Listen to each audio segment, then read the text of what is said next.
দেব শুভশ্রীর সম্পর্কটা বিয়েতে গড়ানোর কথা ছিল। অনুরাগীরাও অধীর আগ্রহ নিয়ে অপেক্ষায় ছিলেন প্রিয় জুটির বিয়েটা দেখবেন।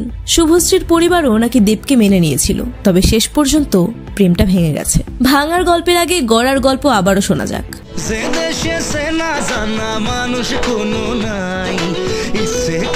দুজনের বয়স কম, একের পর এক সিনেমায় জুটি বেঁধে অভিনয় করছেন। দর্শকেরা দেব শুভশ্রীর রসায়নে মুগ্ধ হয়ে আছেন। 2009 সালে জুটির প্রথম সিনেমা চ্যালেঞ্জ নির্মাণ করেছেন রাজ চক্রবর্তী। বলা চলে রাজ চক্রবর্তীর আশকারায় দুজনের প্রেমের গোড়াপত্তন ঘটে। ছবিটি ব্লকবাস্টার। এরপর আর পেছনে ফিরে তাকাতে হয়নি। পরাণ যায় জ্বলিয়া রে, রোমিও থেকে খোকা বাবু, একের পর এক সিনেমায় প্রেম করেছেন এই জুটি।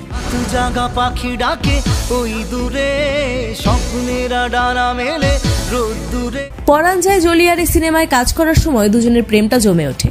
সম্পর্কটা পারিবারিক ভাবেও গড়ায়, তবে বিয়ের আগেই সম্পর্কটা চুকে যায়। হঠাৎ কি হয়েছিল দেব শুভশ্রীর? মাখো মাখো প্রেমে ছেদ ঘটল কেন? দুজনের প্রেমের মধ্যে দেবের জীবনে আরেক তরুণীর আবির্ভাব ঘটে। তিনি আর কেউ নন, রুক্মিণী মৈত্র। রুক্মিণী তখনও অভিনয়ে নাম লেখাননি, মডেলিং করতেন। রুক্মিণীর সঙ্গে দেবের সম্পর্কটা গোপন থাকে না, শুভশ্রীরও কানেও যায়।